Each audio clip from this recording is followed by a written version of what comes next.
Welcome back to the N.y.a show. Happy Saturday to everybody. Hope everybody had a good week.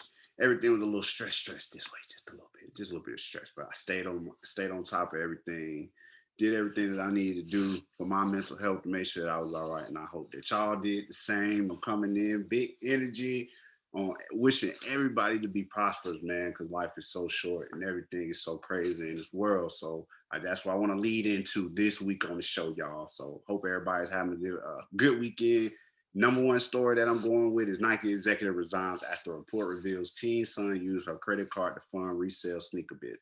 As you maybe can tell, there's this story where a young man was using his mom's card, getting kicks, and then of course he had a intricate system on the back end for him to take these shoes, have his own resale market going, and then go ahead and get that money on the back end. Her 19, Miss Ann Herbert, her 19-year-old son Joe Herbert, told Bloomberg Business about his operation to purchase loads of sneakers and flipping them for higher profits. He got the Easy Boost, and he did the same thing with them, limited release, put a limited purchase, and he got those. I see they ain't got his face shown like that, but this is just interesting to me because when you're in these head executive spots and you got these kids, I really feel like stuff like this happens on way more on a level than homie out here doing with the kicks and the shoes.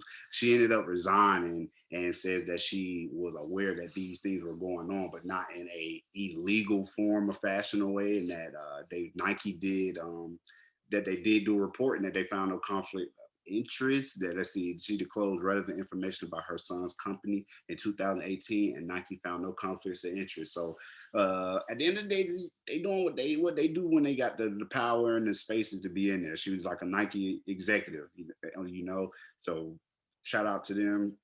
Get your bag, but she did step down.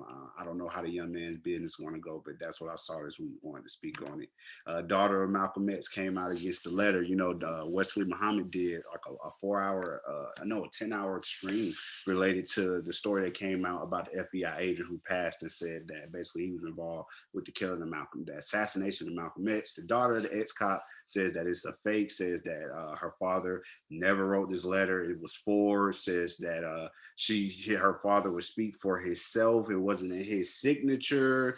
The person from the story that the FBI agent arrested two security guards who were supposedly to protect the activists at the Audubon Ballroom on the night he died. It was my assignment to draw the two men in so they could be arrested by the FBI and kept away from manager FBI's door on February 21st. But the young lady is saying that her cousin, Reginald Wood, who was standing there and I think read the letter alongside Malcolm X's family this year, is just seeking attention for his latest book and says that these things are not true and that her father would have never let anyone else speak on his behalf. So everybody take a look into this, reported on Revolt. I thought it was interesting because we just got that news last week, but this story will probably go under the radar. But I found it, goddamn. I wanted to talk about it. We're going to also talk about what's going on in my Yarmer. I did a last show I did on this maybe 2-3 shows ago, talking about now we have at least 38 more people who have been killed in the pro-democracy protests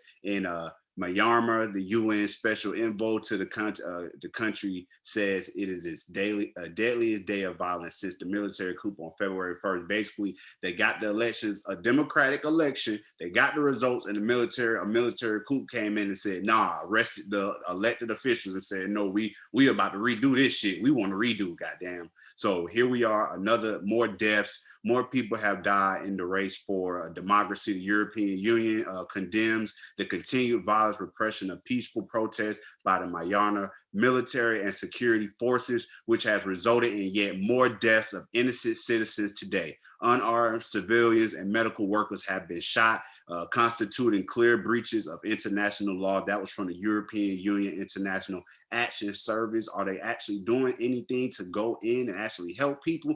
I do not know. Total of 1,498 people have been persecuted. 1,192 people are still under detention or have outstanding charges of evading arrest, and over 50 people have been killed related to this military coup. So this is calling people lives, and it can happen right here. And over there in Asia, but it can happen right here. Democracy one day could just implode on itself, and we let a regime rise up here in the States that overturns what we got going on. But I want to send. I'm not sending prayers. I hope the UN, the United States, no, not the United States, the United Nations come in and do what they're supposed to do in situations like this, and they get the shit right because people are dying at these protests, and they're trying to be peaceful, and it's ending in death. Also, a story I picked up on that just dropped for your head top is that the U.S. Senate has passed a $1.9 trillion COVID relief bill, excluding the $15 minimum wage, which I don't know what everybody does, but there are people who may listen to me who are making minimum wage who is like, what the fuck is going on? It's not livable. They wanted it to be 15, but guess what? Yeah, the Democratic president and people of that nature still couldn't get it. That's what we voted them all in there for, and we still didn't get it. So what the fuck is really going on? The so-called vote-a-rama on bill amendments lasted more than 25 hours. The bill provides direct payments of up to $1,400 to most Americans, extended emergency unemployment for more, a minimum wage increase introduced by Senator Sanders, and it failed 58-42. House Majority Leader Hoyer says the House will take up Senate version of the bill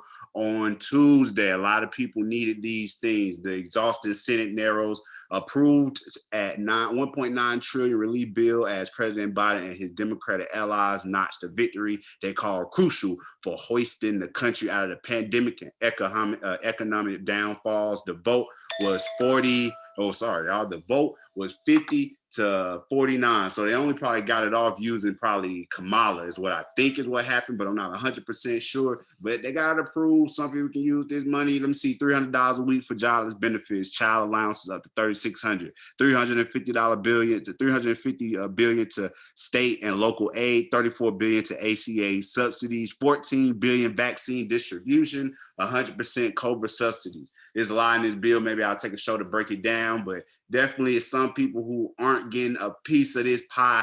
And even though some people are getting 1,400, there's still a lot of us getting nothing. And people who are not supposed to be getting shit, who we don't read deeper about, are getting a lot of this money that deserves to be going into America's hands. So that's the N.y.a show for this week. Y'all be safe as we go into another week. And of course, I will catch up with everybody next week. N.y.a show. I'm out.